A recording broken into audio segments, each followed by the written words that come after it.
Ladies and gentlemen, boys and girls, and history enthusiasts of all ages, welcome back to Timeless Sagas, the one-stop shop for all things historical, anthropological, sociological, and philosophical.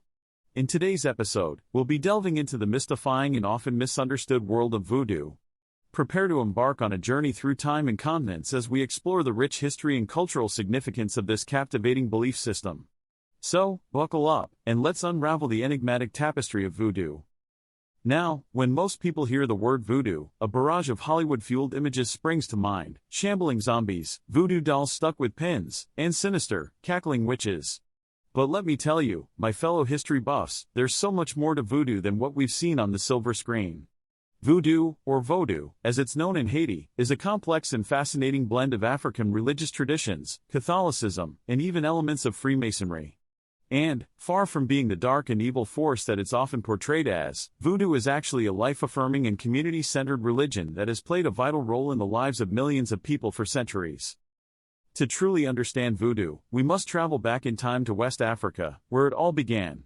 Voodoo has its roots in the traditional religions of the Fon, Yu, and Yoruba peoples, who lived in the area that is now modern-day Benin, Togo, and Nigeria.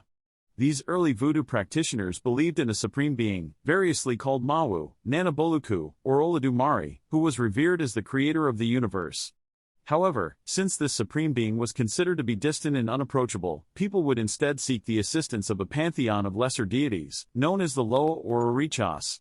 These deities, each with their own distinct personalities, functions, and spheres of influence, would act as intermediaries between humans and the Supreme Being, helping to guide and protect the living in their daily lives. Now, let's fast forward to the 16th and 17th centuries. European colonizers, in their infinite wisdom and benevolence, decided that the best way to civilize the African continent was to kidnap millions of its inhabitants and forcibly transport them across the Atlantic to work as slaves in the New World. Among the many horrors of the transatlantic slave trade, countless West Africans were torn from their homelands, their families, and their ancestral beliefs. But, as history has shown time and time again, the human spirit is nothing if not resilient. And so, the enslaved Africans, in a remarkable act of cultural preservation and defiance, found ways to keep their religious traditions alive, even in the face of unimaginable hardship and persecution. One of the main reasons voodoo was able to survive and adapt in the New World was its syncretic nature. In other words, voodoo was able to incorporate elements of other belief systems, like Catholicism and Freemasonry, into its own framework, allowing it to evolve and flourish in its new environment. For instance, when the enslaved Africans were forced to convert to Christianity, they simply associated their own deities with the Catholic saints, creating a unique fusion of African and European spiritual practices. This syncretism allowed these enslaved people to continue worshipping their ancestral gods while outwardly appearing to conform to their oppressors' religious expectations. And so, voodoo, like a cultural chameleon, managed to survive and thrive, even in the most hostile of conditions. Now, let's shift our focus to the Caribbean, specifically the island of Hispaniola, which was the epicenter of voodoo's development in the New World. Hispaniola, as you may know, is split between the modern-day nations of Haiti and the Dominican Republic. In the late 17th and early 18th centuries, the French controlled the western part of the island, which they called Saint-Domingue. Under French rule, Saint-Domingue became one of the wealthiest colonies in the Americas, thanks to its booming sugar and coffee industries.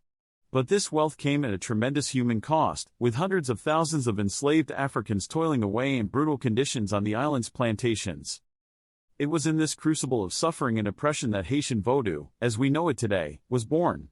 The enslaved Africans of Saint-Domingue, drawing on their diverse religious traditions, forged a new belief system that would help them endure their daily struggles and offer them hope for a better future. In the shadow of the brutal plantation system, secret Vodou societies and temples, known as Hounfers, were established, where the enslaved could come together to worship their deities, seek spiritual guidance, and forge a sense of unity and belonging in a world that sought to strip them of their humanity. And then, in 1791, something truly extraordinary happened. A massive slave revolt erupted in Saint-Domingue, led by a former slave and Vodou priest named Vokman Dutty. This rebellion, fueled in part by the spiritual power and community bonds forged through Vodou, would ultimately lead to the establishment of the independent nation of Haiti in 1804, marking the first successful slave revolt in history. Vodou, which had once been a source of solace and strength for the enslaved, had now become a driving force for liberation and self-determination. In the centuries that followed, Voodoo continued to evolve and spread, reaching far beyond the borders of Haiti.